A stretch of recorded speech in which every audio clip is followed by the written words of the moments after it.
Artificial intelligence यानी मसनूई ज़हानत, इस सिलसिले का दूसरा प्रोग्राम। पहले प्रोग्राम में बात हमने ख़त्म की थी कि मसनूई ज़हानत की अहम इक़साम क्या है। मैंने 3 किस्मों का जिक्र किया था, एक नैरो AI, दूसरी जनरल AI और तीसरी सेल्फ अवेयर AI। जो पहली किस्म है, जिसे उर्दू में कमज़ोर या महदूद कहेंगे, वो आवाज़ पहचानने का सिस्टम है, तर्जुमा करने का सिस्टम है या GPT की चैट है।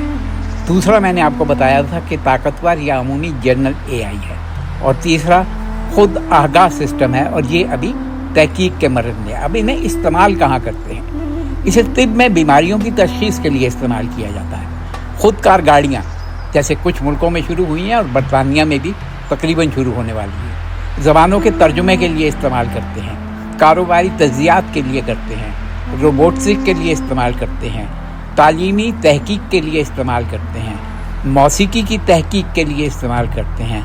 मुख्तलिफ फ़नून में इसका इस्तेमाल किया जाता है। यूँ समझिए कि अब हर जगह पर है।